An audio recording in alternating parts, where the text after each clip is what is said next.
지혜를 얻은 자와 명철을 얻은 자는 복이 있나니 이는 지혜를 얻는 것이 은을 얻는 것보다 나았고 그 이익이 정금보다 나았느니라. 지혜는 진주보다 귀하니 내가 사모하는 모든 것으로도 이에 비교할 수 없도다. 그의 오른손에는 장수가 있고 그의 왼손에는 부귀가 있나니 그 길은 즐거운 길이요 그의 지름길은 다 평강이니라. 지혜는 그 얻은 자에게 생명나무라. 지혜를 가진 자는 복되도다. 여호와께서는 지혜로 땅에 틀을 놓으셨으며 명철로 하늘을 견고히 세우셨고 그의 지식으로 깊은 바다를 갈라지게 하셨으며 공중에서 이슬이 내리게 하셨느니라. 내 아들아, 완전한 지혜와 근신을 지키고 이것들이 내 눈앞에서 떠나지 말게 하라.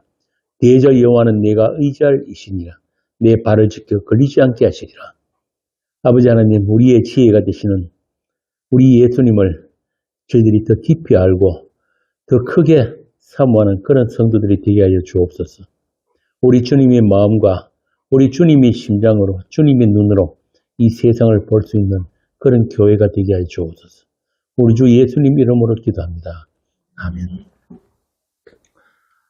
하나님의 말씀 보겠습니다. 하나님의 말씀은 요한복음 19장 38절에서 42절입니다.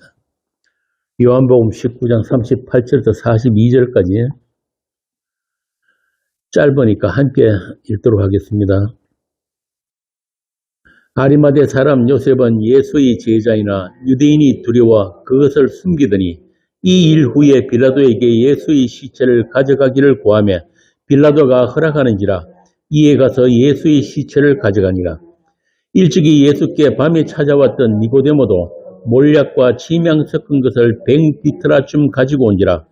이에 예수의 시체를 가져다가 유대인의 장례법대로 그 향품과 함께 세마포로 쌌더라. 예수께서 십자가에 못 박히신 곳에 동산이 있고 동산 안에 아직 사람을 장사한 일이 없는 새 무덤이 있는지라. 이날은 유대인의 준비일이요 또 무덤이 가까운 거로 예수를 거기 두니라. 아멘. 먼저 오늘 본문에 들어가기 전에 우리 지난 시간에 했던 19장 26절에서 27절 말씀에 대해서 의문을 가지신 분이 있어가지고 잠깐 설명을 드리겠습니다. 여기 보면은 십자가 위에 예수님께서 사랑하시는 제자, 그러니까 요한이죠. 이 요한에게 어머니를 부탁하는 장면이 나옵니다. 이 부분에서 좀 이렇게 의문을 가지신 것 같은데, 왜 예수님이 평소에 늘 가까이 있는 요한에게 어머니를 부탁하면 될 일인데 굳이 십자가 위에서 말씀을 하셨는가? 우리 지난 시간에 했던 가상 7원거래 가지고 십자가에서 7가지 말씀을 하신 게 있잖아요. 그 중에 하나가 이 어머니를 부탁하신 거란 말이에요. 그래서 왜 그렇게 하셨을까? 이게 무슨 다른 의미가 있는가 싶어가지고 질문을 하시는 거예요. 이렇게 굳이 십자가 위에서 어머니 마리아에 대해서 이렇게 말씀하셔야 하는 것은 뭐냐? 인간 예수로서 어떤 면모를 보여주시는 것인가?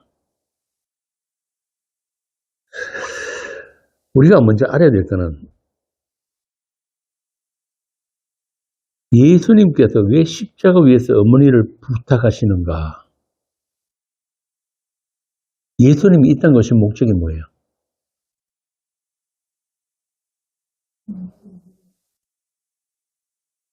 하나님 아버지와 약속을 이루시기 위해서 오시잖아요. 그죠? 그래서 그 십자가라고 하는 언약의 피라고 하는 하나님의 약속을 위해서 이 땅에 오셨는데 그렇게 하나님의 약속인 그 언약의 피가 흘려져야지 하나님 나라가 완성된단 말이에요. 이 땅에 교회가 탄생이 되고 그 하늘 가족들이 완성이 되기 때문에 그것을 드러내기 위해서 본인이 예수님께서 왜 이 땅에 오셨는지를 가르쳐 주기 위해서 십자가 위에서 어머니 마리아를 요한에게 부탁을 하신 거예요. 이 같이 연결되는 문제란 말이에요. 근데 이것만 딱 떼내가지고 예수님의 어떤 인간적인 면모를 보여주신 것이다. 그런 게 아니거든요. 다시 말하자면 요한에게 어머니를 부탁하신 것은 예수님의 그 십자가의 다 이루심으로 말미암아 이 땅에 세워지는 교회에게 어머니를 부탁하신 거예요.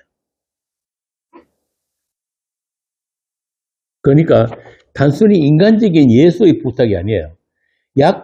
하나님의 약속이 다 이루심으로 인해서 생겨나게 되는 교회의 탄생, 새로운 가족의 탄생을 보여주는 게 이 말씀의 진의란 말입니다.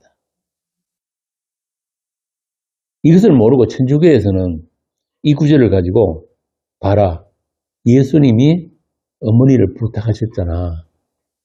그래가지고 마리아 숭배에 이런 말씀을 써먹고 있는 거예요.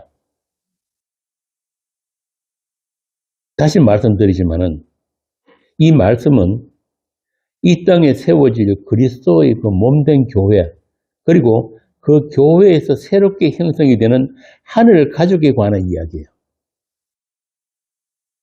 새로운 가족이 탄생이란 말입니다. 인간 예수가 어머니의 노후를 그렇게 부탁한 게 아닌 거예요. 자, 이 부분은 이 정도로 설명을 드리고 오늘 본문 보겠습니다. 오늘 강론 제목이 예수님의 새 무덤이에요. 새 무덤인데 이 무덤에 들어가신 예수님에 대해서 구약의 증거로부터 오늘 본문에 등장하는 아리마대 요셉과 니고데모까지 연결해가지고 살펴보도록 하겠습니다. 여러분 구약에서 믿음이 조상들이 묻히는 무덤이 있죠. 어딥니까?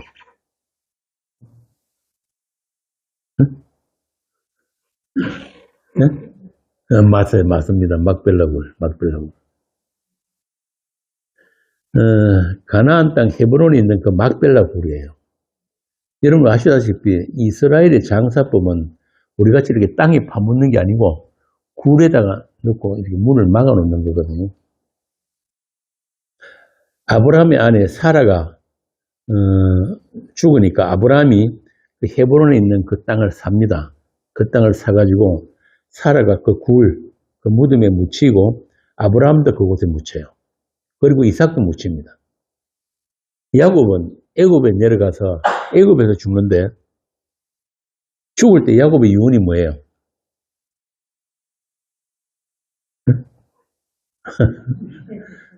내 해골을 메고 가라. 가나안 땅으로 메고 가라는 거예요. 그게 결국 그 막벨라 굴에 묻혀야 된다는 거예요. 왜 그래야 할까요? 창세기 49장 29절에서 33절 한번 봅시다. 창세기 49장 29절에서 33절. 그가 그들에게 명하여 이르되 내가 내 조상들에게로 돌아가리니 나를 햇사람 에보론의 밭에 있는 굴에 우리 선조와 함께 장사하라. 이 굴은 가나안 땅 마구레 앞 막벨라 밭에 있는 것이라. 아브라함이 햇사람 에보론에게서 밭과 함께 사서 그의 매장지를 삼았습니다. 아브라함과 그의 아내 사라가 거기 장사되었고 이삭과 그의 아내 리브가도 거기 장사되었으며 나도 레아를 그곳에 장사하였노라. 이 밭과 거기 있는 굴은 햇사람에게서 산 것이니라. 야곱이 아들에게 명하기를 마치고 그 발을 침상에 모으고 숨을 거두니 그의 백성에게로 돌아갔더라.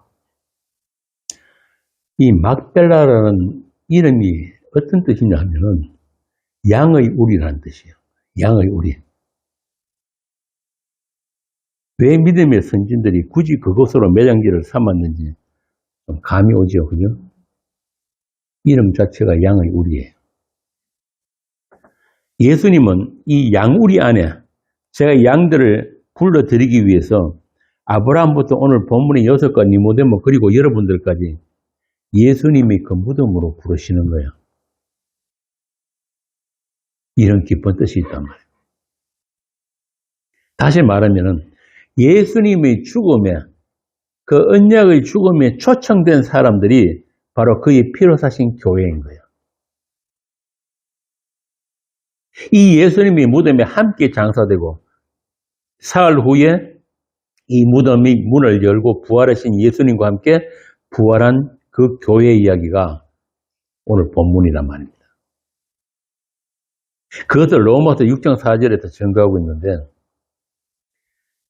그러므로 우리가 그의 죽으심과 합하여 연합하여 세례를 받음으로 그와 함께 장사되었나니 이는 아버지의 영광으로 말미암아 그리스도를 죽은 자 가운데서 살리심 같이 우리도 새 생명 가운데서 행하게 하려 함이라.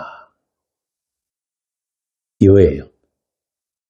그래서 예수님의 죽음은 세상 인간들의 죽음하고는 다른 죽음입니다. 죄의 싹스로 죽는 그런 죽음이 아니란 말이죠. 그래서 어느 인간도 들어간 적이 없는 새 무덤에 장사되었다고 하는, 굳이 새 무덤이란 말을 지금 요한이 적어놓고 있단 말입니다. 이렇게 본문에서 새 무덤이라고 명시를 하는 것이 바로 그런 뜻입니다. 이렇게 예수님이 장사에 본의 아니게 참여된 자들로 아리마대 요셉과 니고데모가 등장을 하는 거예요. 그런데 그냥 등장하는 게 아니고 요한이 앞에다가 수식어를 붙여놓습니다. 뭐라고 합니까? 유대인이 두려워서 자신을 숨기던 요셉.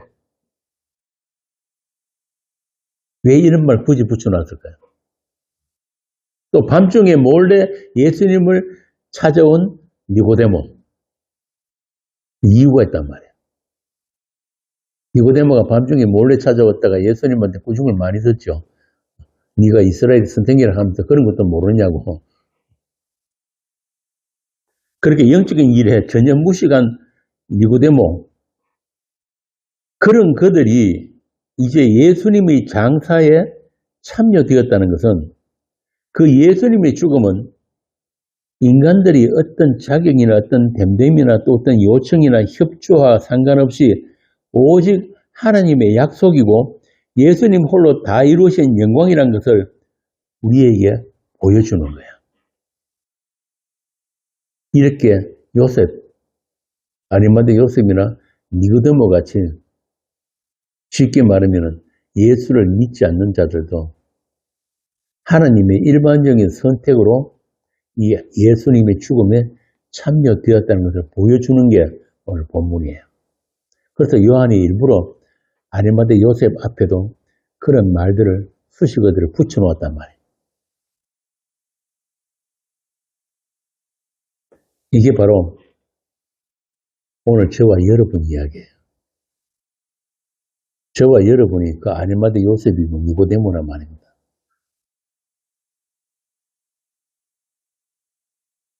그러니까 이런 본문 가지고 세상 교회들처럼 사기치면 안 되는 거예요. 이렇게 살벌한 이런 상황에서도 아리마대 요셉은 목숨을 걸고 예수님 시체를 받으러 갔다. 그러니까 그런 순교하는 자세를 본받아가지고 충성을 다하자. 이런 식으로 해석하면 안 된단 말입니다. 대부분 그렇게 이야기를 하거든요. 이 본문 가지고. 그런 의미가 아니에요. 그런 소리 하는 사람들은 다 교회하고 싶어가지고 교인들 뽐뿌질 하는 거예요. 아리마대 요셉은 다른 유대인들과 마찬가지로 예수님에 대해서 몰랐던 사람이야. 그냥 유대교 신자였단 말이에요. 예수님이 제자라고 하면서도 예수님이 말씀하신 그 진리의 복음에 대해서 또 예수님 자신에 대해서 믿지 못한 사람이야. 그래서 기껏 한다는 게 무슨 일을 하냐면은 죽은 예수를 장사 지낸 것밖에 못했단 말이에요.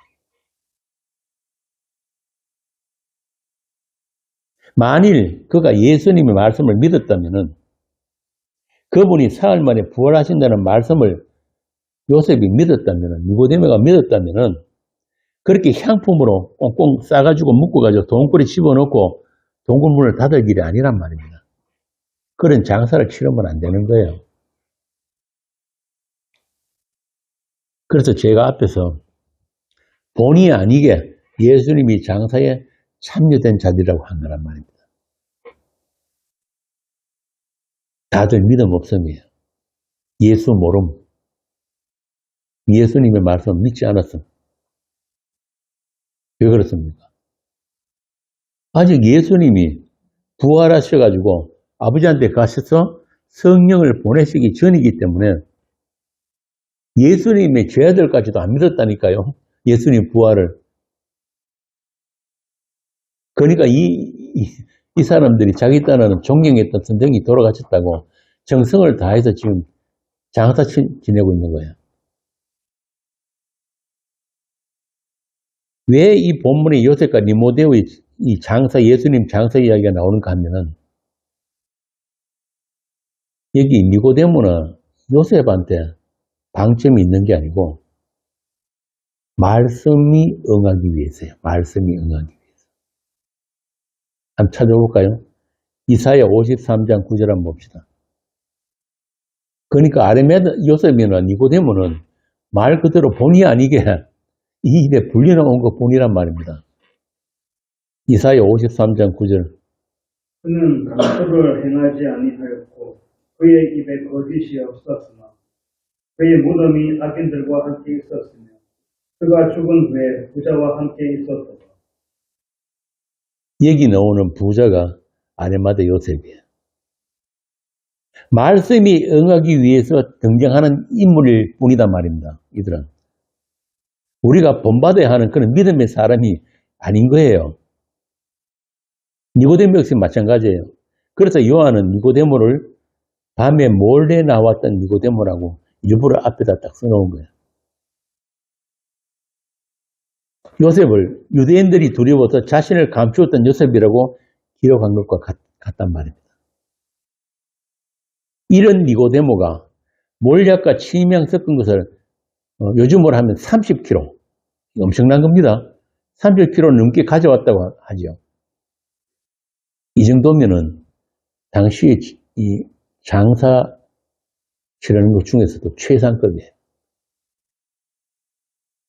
거의 그 왕들이 죽었을 때 치르는 그런 장사법이에요. 그러니까 요셉이나 니고데모는 자신들이 존경하는 선생님에 대한 예우로 그렇게 슬퍼하면서 죽은 예수를 장사 지내버린 거예요. 자신들이 마지막으로 할 수 있는 최선을 다하는 것. 이게 종교인들이 할 수 있는 종교적인 헌신이란 말입니다. 자신이 할 수 있는 일을 다하는 것. 그런데 그들에게 없는 게 뭐예요? 뭐가 없습니까? 믿음이 없잖아요. 믿음이. 주님께 맡기는 그 믿음. 그런 자유가 없단 말입니다. 뭔가 예수를 위해서 정성을 다해야겠는데 그게 기껏 뭐냐 하면은 죽은 예수님의 몸을 장사 치는 것밖에 없더라. 오늘 세상 교회들이 그 짓을 하고 있어요. 최선을 다해서 장사 지내고 온갖 열심을 다 버려가지고 종교 행위를 하는데 뭐하고 상관이 없어요. 생명과는 상관이 없는 생명과 상관이. 죄와 사망을 이기고 부활하신 예수. 지금 살아계신 그 예수와 어떤 관계도 가지지 못하고 기껏해야 자신들이 종교 행위를 믿음인 것처럼 착각하고 있다. 그런데 하나님은, 예수님은 그런 거 안 받으신단 말입니다. 네가 나하고 무슨 관계가 있느냐. 한마디로 죽은 예수 장사 지내기. 그들에게 예수는 2000년 전에 십자가에서 죽은 예수를 뿐이에요. 기껏해야 그 십자가는 내 죄를 씻어주는 용도, 그것밖에 아무것도 아니란 말이에요. 아버지와의 약속을 다 이루시고 자기 사람들을 영원한 나라로 십자가에서 완성하신 그 예수.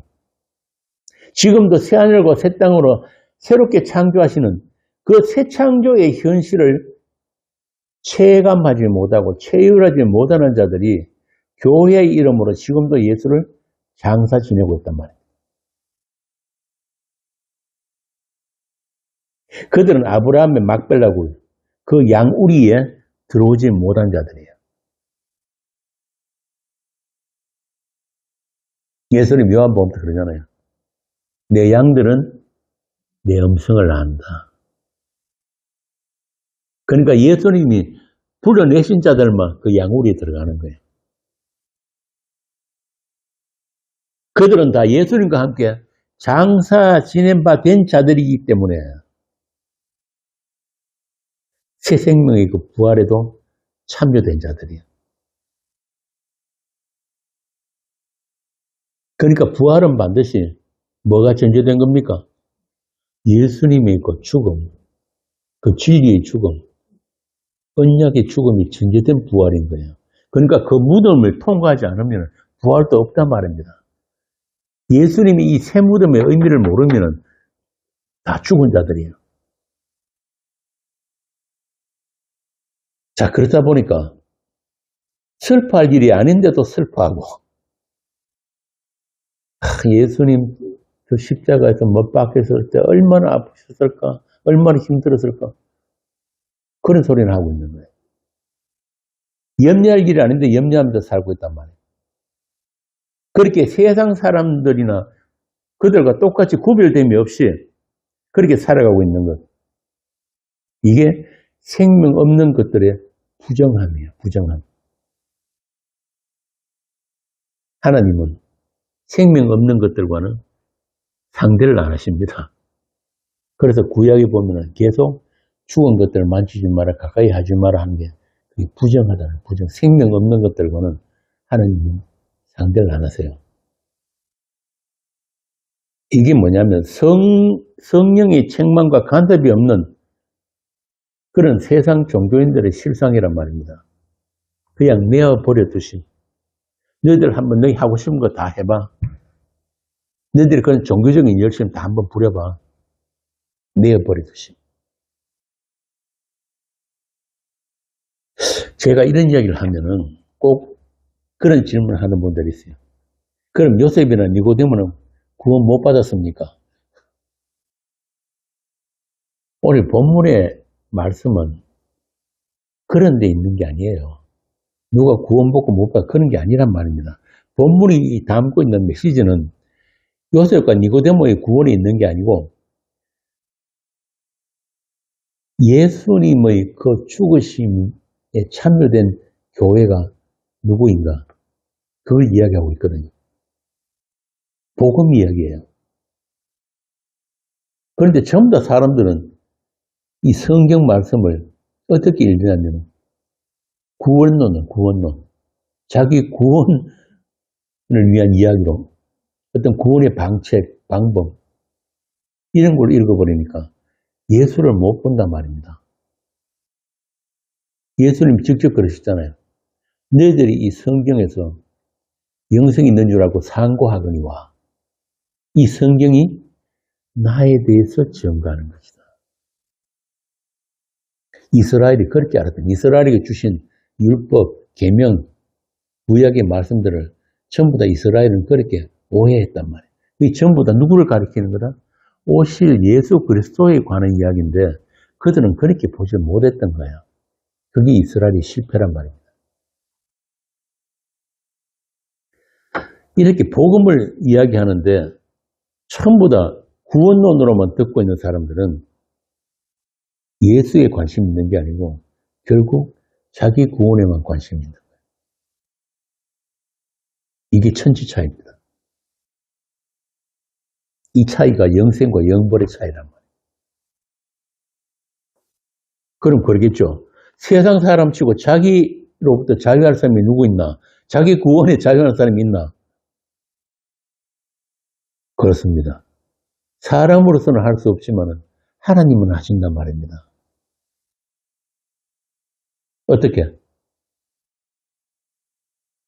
어떻게 하실까요? 씨가 달라요, 씨가. 세상 사람들과 성도는 씨가 다르단 말입니다. 하나님이 창세전에 그 약속 안에 있는 자들에게는 씨가 심겨져 있어요, 이미. 그게 참 신비로운 거예요. 우리가 태어나기 전부터 하나님께 아심받은 사람들이 성도란 말입니다. 이미 창세 전에 우리가 있기도 전에 하나님의 마음 속에 우리가 있었단 말이에요. 우리 이름을 다 알고 계신 거예요. 그렇게 약속이 심겨져 있고 그 약속이 반드시 자기 사람들에게 작동하기 때문에 그들은 다 본의 아니게 세상과 구별된 삶을 살 수밖에 없다. 세상이 다 옳다 할 때 혼자서 아니요 하는 삶을 살게 되는 거예요. 마치 폭포를 거슬러 올라가는 연어처럼. 이 세상에 뿌리 못 내리고 날마다 별세하는 삶을 살게 된다. 그래서 그들은 나와 세상에 대한 기대를 접고 믿음의 주요 온전케 하시는 예수를 바라보게 되는 거예요.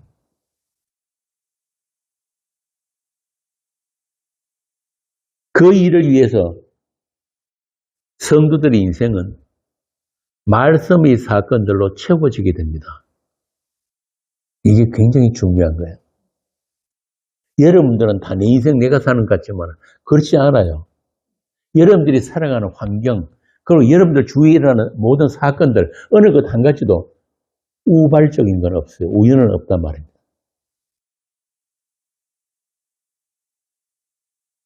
여러분들을 주께서 원치 않는 길로 띄워가지고 데려가고 계시면서 그 모든 과정에서 일어나는 모든 사건들이 다 말씀의 사건들이에요.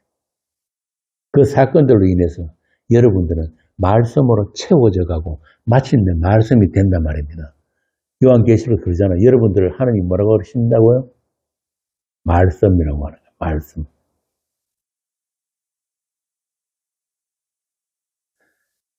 쉽게 말하면 한마디로 성도는 내가 사는 인생이 아니에요. 나에게는 주가 계시구나. 이걸 계속해서 반복해서 알게 하시는 그런 사건들로 여러분들의 인생이 채워집니다. 그들을 살아계신 예수님과 관계를 가진 산자들이라고 합니다. 산자들. 죽은 세상 속의 산자들이에요.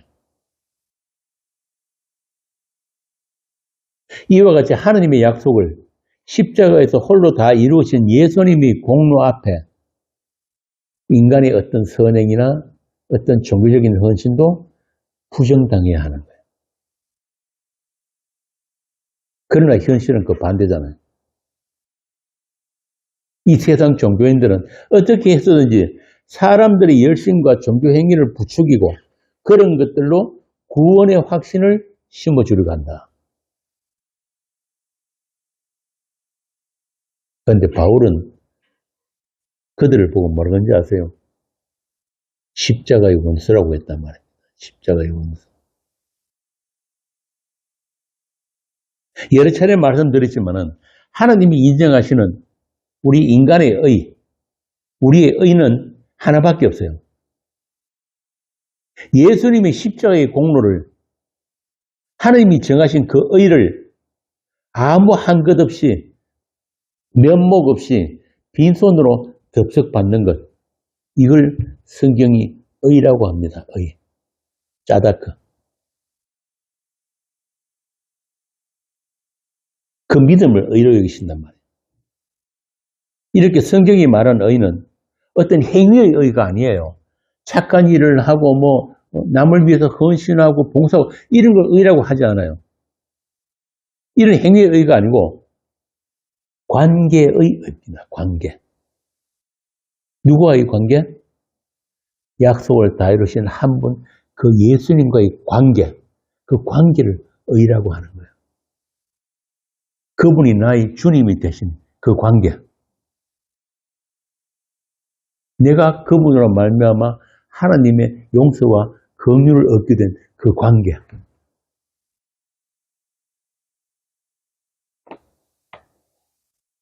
죄로 오염된 인간들이 어떤 행위를 해야지 하나님의 의로 여기시겠습니까? 인간에서 나오는 거는 하나님이 받으실 게 없어요. 그래서 제가 여러 차례 말씀드렸잖아요. 하나님은 누구만 받으셨다? 예수님만 받으셨다니까요. 그 언약의 피를 흘리신 그 십자가, 그걸 히브리서에서는 영단번의 제사라고 하잖아요. 이제 더 이상 제사 없다 이 말입니다. 다른 어떤 제물도 하나 안 받으신다. 끝났다.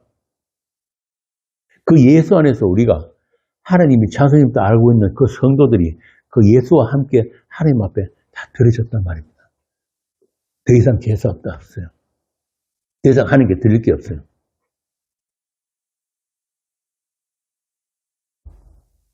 그래서 성경에서 믿음으로 의롭게 된다는 말은 인간들이 어떤 행위도 의가 아니다 이 말이에요. 믿음으로 의라는 말은 그런 뜻이에요.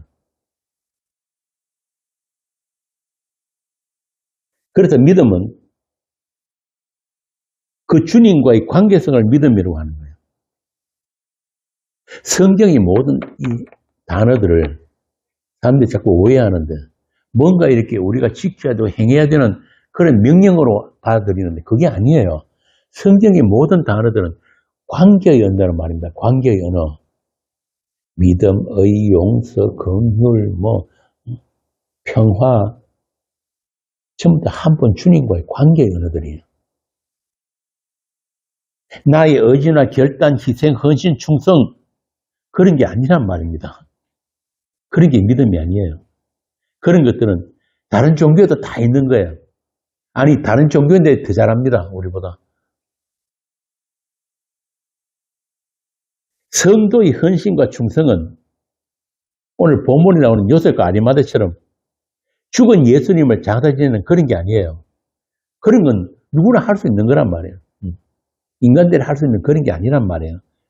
그분이 홀로 다 이루신 그 하나님의 의, 하나님의 의는 그 예수님이거든요. 그 하나님의 의를 우리에게 나타내신 그 하나님의 의를 믿음으로 그냥 받는 것. 그게 우리의 의고 우리의 헌신이고 충성이에요. 그래서 로마서에는 복음에는 하나님의 의가 나타나서 뭐라고 합니까? 믿음으로 믿음에 이른다. 그 믿음이 우리에게 오게 되면은 어떤 현상이 일어나느냐? 나에게 믿음 없음부터 들키는 거예요. 재밌죠?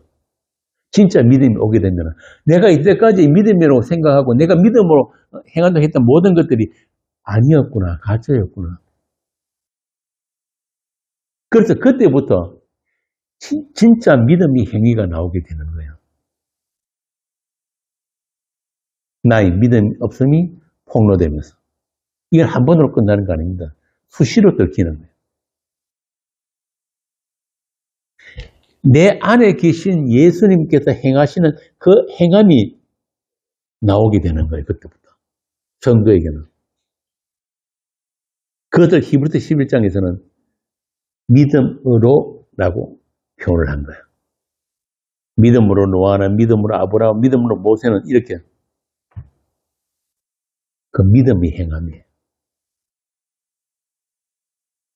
그런데 복음 안 되는 분들이 하는 말이 그런 말 잘하는데요.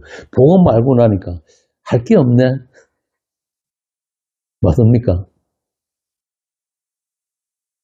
그런 말 하는 사람들은 본래 처음부터 자기 하기 싫으면 해온 거예요. 그러니까 이제 복음 알고 나니까 이제 좋은 핑계 생긴 거예요. 그런 게 아니란 말입니다. 복음을 알고 복음을 사랑하게 되면 믿음의 행함이 나오게 돼요. 믿음의 행함. 이걸 사랑으로 역사하는 믿음이라고 하는 거예요. 내가 사랑하는 한몸된 그리스도의 형제들을 위해서 하나님의 피로 사신 그 교회를 위해서 봉사하고 늘 만나고 싶고 나누고 싶고 이런 믿음의 행함이 당연히 나오게 돼요. 성도는. 우리나라에 가난한 교인들이 수백만 명이 된다고 하는데 교회에 나가봤자 전부 다 세상 교회 다 썩어버리니까 난 교회 안 가 그러고 컴퓨터 틀어놔놓고 자기 듣고 싶은 설교 듣고 앉아있는 거예요. 그러면 그 사람은 항상 의인입니다. 죄인 될 일이 없어요. 맞잖아요. 그런 거 아니란 말이에요. 성경이 너희들이 모이기를 힘쓰라고 한 거는 이렇게 죄인들이 모여가지고 왜 예수님의 피가 아니면 안 되는지를 부딪히면서 충돌하면서 배우는 자리가 교회예요. 그렇게 한번 섬겨보라는 거예요. 내가 얼마나 죄인인지를.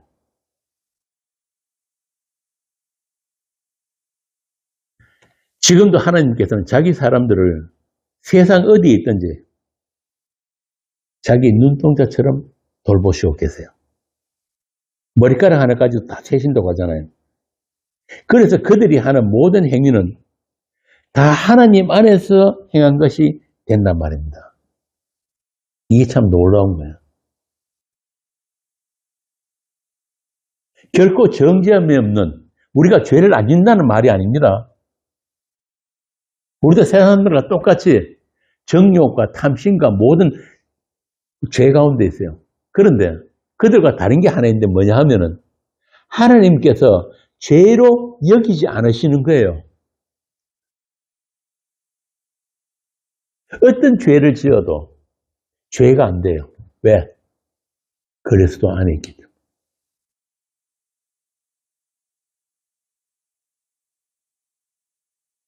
모든 것들이 다 합력해서 하나님의 선을 이루는 거예요. 우리 선이 아니고 하나님의 선을 이루는 거예요. 그것을 바울이 믿음 안, 그리스도 안, 성령 안이라고 한 것입니다. 그렇게 하나님과 수직적인 관계, 세상 시험과 다른 수직적인 시간을 살고 있는 사람들은 이 세상 속에서 사람들과의 관계도 다를 수밖에 없어요. 세상을 보는 시각, 세상에 대한 해석이 다르다 보니까 사람들의 눈치를 보지 않게 된다. 적어도 진리의 문제에서만큼은. 목에 칼이 들어와도 아닌 것은 아니오라고 할 수 있는 사람들이. 이들을 진리의 사랑을 받은 자라고 합니다.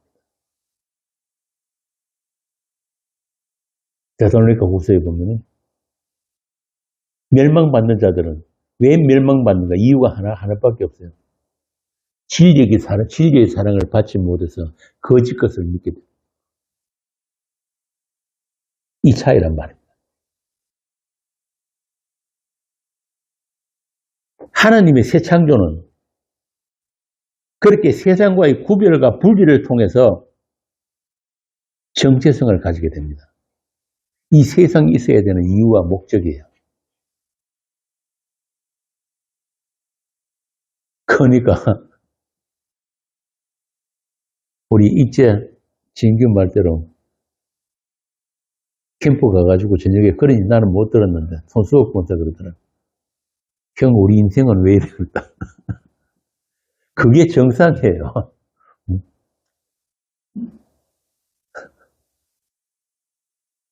세상 사람들과 비교하지 말라니까.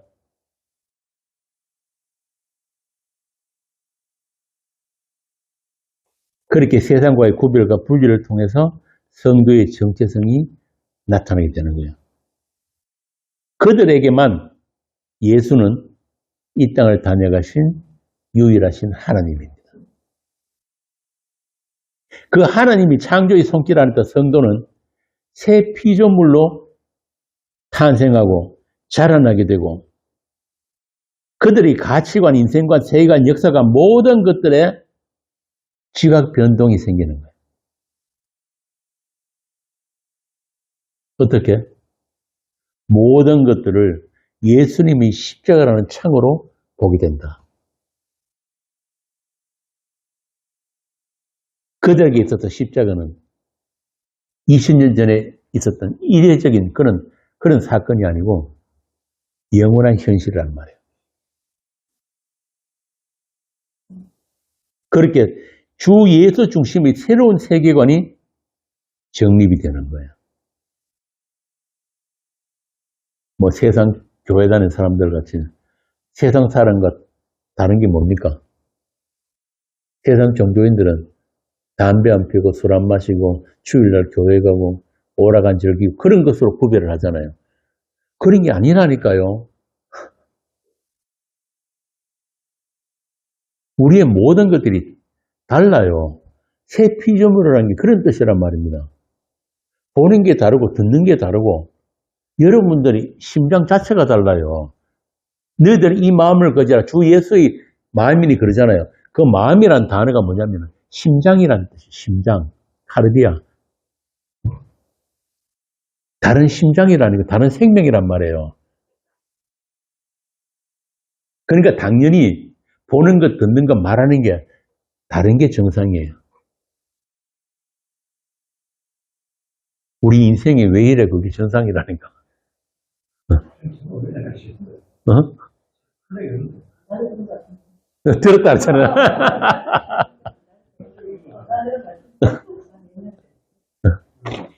고로새서 한번 봅시다. 고로새서 1장 13절에서 20절. 성경이 우리 성도들에서 어떻게 이야기하는지. 고로새서 1장 13절에서 20절. 그가 우리를 흑암의 권세에서 건져내사 그의 사랑의 아들의 나라로 옮기셨으니 그 아들 안에서 우리가 소명 곧 제사함을 얻었도다.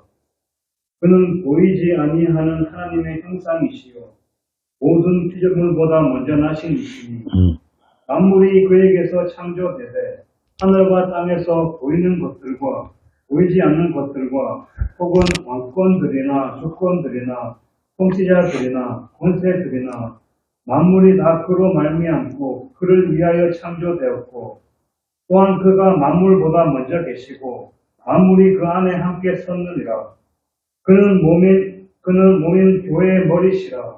그가 근본이시요 죽은 자들 가운데서 먼저 나신 이시니 이는 친히 만물의 으뜸이 되려 하심이요 아버지께서는 모든 충만으로 예수 안에 거하게 하시고 그의 십자가의 피로 화평을 이루사 만물 곧 땅에 있는 것들이나 하늘에 있는 것들이 그로 말미암아 자기와 화목하게 되기를 기뻐하심이라. 전에 악한 행실로 멀리 떠나 마음으로 원수가 되었던 너희를 이제는 그의 육체의 죽음으로 말미암아 화목하게 하사 너희를 거룩하고 흠없고 책망할 것이 없는 자로 그 앞에 세우고자 하셨으니 만일 너희가 믿음에 거하고 터 위에 굳게 서서 너희 들은 바 복음의 소망에서 흔들리지 아니하면 그리하리라. 이 복음은 천하 만민에게 전파된 바요 나 바울은 이 복음의 일꾼이 되었노라. 이런 말씀에 아멘 할 수 있는 사람이 성도예요. 세상 사람들이 이런 말씀에 동의가 되겠습니까? 절대 안 되죠. 그들의 현실은 따로 있단 말입니다. 한 군데 더 봅시다. 로마서 11장 33절에서 36절. 로마서 11장 33절에서 36절. 또다 하나님의 지혜와 지식의 풍성함이요 그의 판단은 헤아리지 못할 것이며 그의 길은 찾지 못할 것이로다. 누가 주의 마음을 알았느냐? 누가 그의 모사가 되었느냐? 누가 주께 먼저 들려서 갚으심을 받겠느냐? 이는 만물이 주에게서 나오고 주로 말미암고 주에게로 돌아가니라. 그에게 영광이 세세에 있을지어다. 아멘. 세상이 알지 못하고 세상은 적금조차 불가능한 새로운 세계. 그런 영적 세계로의 진입이 새 피조물인 여러분들에게 허락이 됐단 말입니다. 그 일을 위해 하나님이신 그분이 이 세상에 오셨고 홀로 아버지와의 약속인 그 십자가의 길을 가신 거예요. 그렇게 예수님의 십자가로 새 생명의 출산이 이루어진 것을 보여주는 그림으로 이 복음서에 보면은 예수님의 십자가 아래 또 그리고 그 부활의 현장에 나타나는 사람들이 있어요.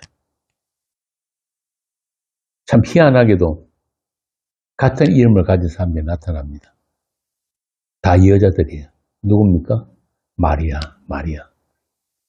일부러 그렇게 마리아들을 기록해 놨단 말이에요. 마리아가 어디서 나온 말인지 아시죠? 뜬물, 마라에서 마라. 한마디로 생명을 잉태하지 못하는 자들. 그들이 모여있는 그런 그림을 복음서들이 일부러 그려놓고 있는 거예요. 그래서 예수가 교회를 낳고 그 십자가의 죽음 안에서 새 생명을 출산하고 또 그렇게 불가능한 잉태치 못하는 마리아들인 교회가 예수를 낳는 그런 구속사의 그림, 그 그림을 복음서가 보여주고 있는 거예요. 예수님의 그 십자가 다 이루심이 아니면은 죄인들은 어떤 상태에서도 생명을 잉태치 못한다는 것을 보여주는 그림이에요. 그래서 오직 생명은 예수 안에 있고 예수에 의해서만 주어지는 것이라는 것을 그분의 동정녀 잉태에서부터 우리에게 보여주셨단 말입니다.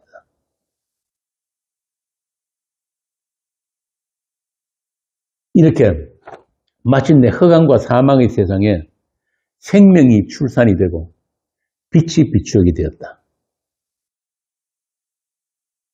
이미 구약서부터 예언되었던 이야기죠. 마태복음 4장 한번 봅시다. 마태 4장 15절 16절. 불론 땅과 납달리 땅과 요단강 저편 해변길과 이방인의 갈릴리여 흑암에 앉은 백성이 큰 빛을 보았고 사망의 땅과 그늘에 앉은 자들에게 빛이 비추었도다 하였느니라. 분명하죠. 요한복음 16장 21절. 여자가 해산하게 되면 그때가 이르렀으므로 근심하나 아기를 낳으면 세상에 사람 난 기쁨으로 말미암아 그 고통을 다시 기억하지 아니하느니라. 이 이야기예요. 이 말씀들이 다 예수님이 부활하심으로 주어지는 새 생명의 출산을 이야기하는 거예요.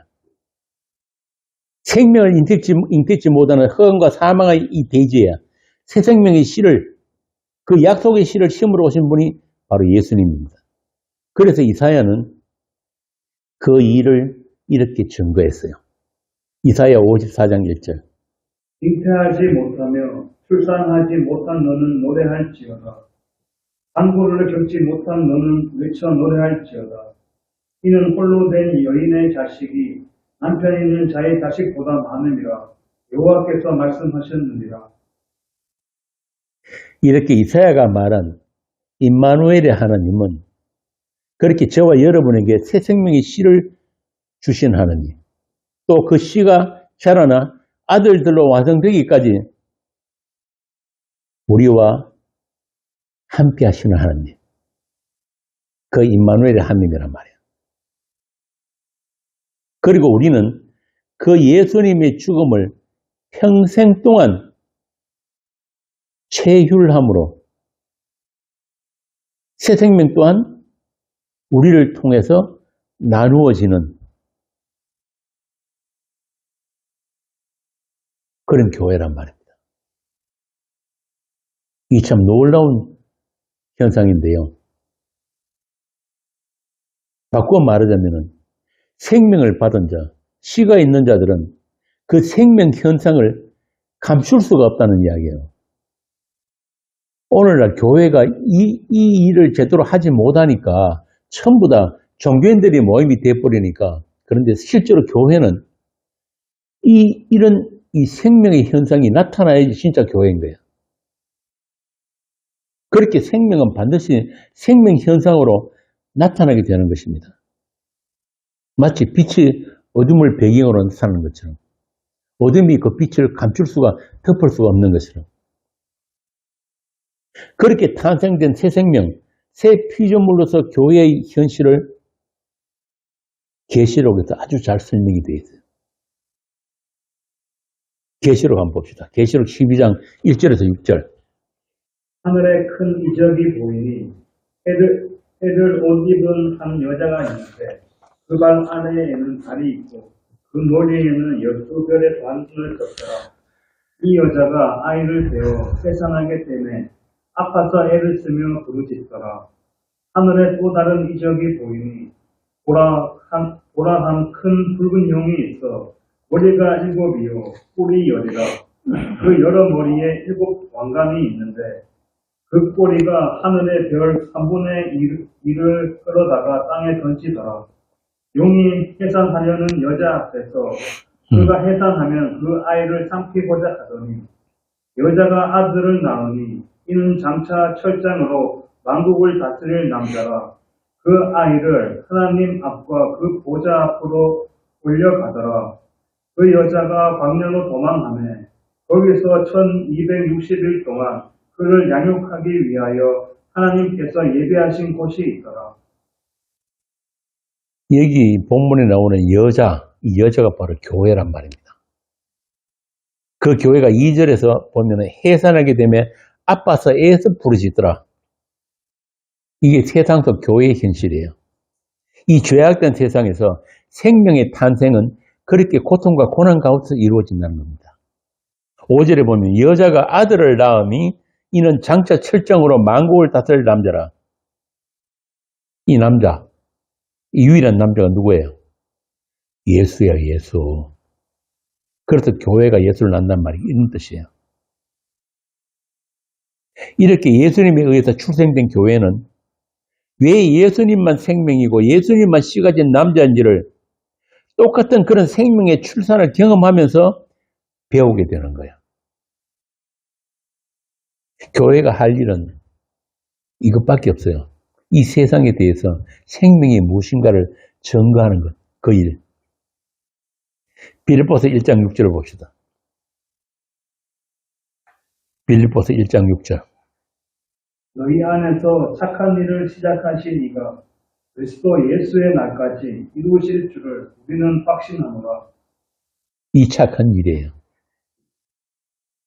여러분들이 다 예수를 잉태하고 예수를 낳고 마침내 예수로 완성된단 말입니다. 그렇게 우리가 다 작은 예수로 출생해가지고 예수로 완성되는 그 모든 일을 위해서 예수님이 창세전 약속의 실체로서 이 땅에 오신 거예요. 그리고 그 약속대로 십자가에서 죽으시고 부활했습니다.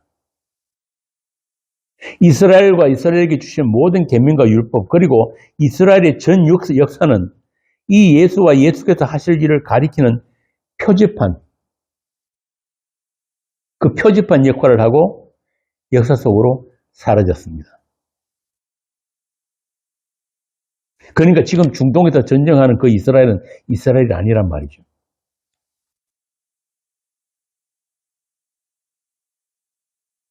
자, 이렇게 예수님은 십자가에서 모든 약속을 다 이루시고 하나님께로 돌아가셔서 이제는 성령으로 아들의 영으로 우리와 함께하고 계십니다. 이 말은 이제 여러분이 따로 챙겨 가질 수 있는 그런 인생 같은 건 없다는 뜻이에요. 내가 책임질 내 인생 이런 거 없다는 이야기입니다. 이것이 그리스도의 거치된 성도의 자유이고 평안입니다. 그러니까 새 생명의 잉태가 힘들고 아프고 고통스러운 것은 그 생명의 시작이 예수님이 죽음이 전제된 그런 생명이라는 것을 우리에게 확인시켜주기 위해서 그런 거예요. 그 하나님의 희생이, 그 하나님의 죽음이, 하나님의 섬김이 어떤 것인지를 우리에게 가르치기 위해 가지고 우리가 잠시 이 고난의 인생을 살아낼 수밖에 없다. 그걸 성경에서 뭐냐면 그리스도의 남은 고난을 살아간다. 이렇게 이야기를 하는 거예요. 그러니까 여러분들은 그냥 사시면 되는 거예요. 그냥 사시면 돼요. 그러면은 반드시 우리의 목적지가 아닌 주님의 목적지로 우리를 데리고 가실 겁니다. 여러분들에게는 주가 계시기 때문에. 인생의 목적은 그 하나예요. 주가 계심을 아는 것. 그러니까 아프면 아프다고 하시고 힘들면 힘들어 죽겠다고 소리치면서 그렇게 사시면 돼요. 여러분들이 그런 고난 속에서 생명도 나누어진다는 것을 아시면 됩니다. 바울은 그것을 이렇게 이야기합니다. 고린도후서 4장 11절부터 12절. 이게 교회에서만 나타나는 생명 현상이에요. 고린도후서 4장 11절부터 12절. 우리 살아있는 자가 항상 예수를 위하여 죽음에 넘겨지는 예수의 생명이 또한 우리 죽을 육체에 나타나게 하려 함이라. 그런즉 사망은 우리 안에서 역사하고 생명은 너희 안에서 역사하느니라. 이게 교회에게서만 나타나는 놀라운 역사란 말입니다. 참 역설적이지만은 이 생명 현상이 사망이 나누어지는 곳에 생명도 나누어지는 이 하나님의 역사가 없으면은 그건 교회 아닌 거예요. 그렇게 여러분은 예수님처럼 이 세상에서 시심는 죽음을 살아내야 하고 그것이 예수 안에서 우리가 하나님께 드리는 영광이 찬송이 되는 것입니다. 다른 영광 없어요. 하나님이 받으시는 것은 그 하나밖에 없단 말입니다. 우리가 그 예수의 죽음을 살아내고 그 예수의 생명도 살아내는 가운데 우리한테서 터져 나올 수 있는 게 뭐냐? 찬송인 거예요. 찬송. 이 세상에는 없는 찬송. 그러니까 그날까지 잘 살아 계시면 되는 거예요. 이 아담의 육을 벗고 아담에게서 물려받은 이 육신을 벗고 하늘의 형상으로 변화하는 그날, 아들로 완성되는 그날까지 잘 견디고 잘 살아 계십시오. 좀 더 자세한 내용은 이번 토요일 날 서울 모임에서 계속하겠습니다. 기도하겠습니다. 아버지 하나님, 우리가 영원한 생명 안에 있기 때문에 그 생명으로 말미암아 날마다 세상을 별세하게 되는 이 놀라운 역사를, 이 감사를 함께 나눌 수 있는 그런 교회가 되기를 원합니다. 우리가 다 예수님의 죽음에 넘겨올 때 예수님의 생명도 나누어지는 이 역사를 세상을 향해 전도하고 자랑하는 그런 성도들이 되게 하여 주옵소서. 20년 전에 한 번으로 끝난 십자가가 아니라 우리에게는 영원한 현실이고 찬송인 것을 우리로 잊지 말게 하여 주옵소서. 그렇게 십자가로 세상에 대해 못 박힌 성도들의 거룩을 잃어보지 않도록 저희들을 늘 지켜주시옵소서. 주 예수님 이름으로 기도합니다. 아멘.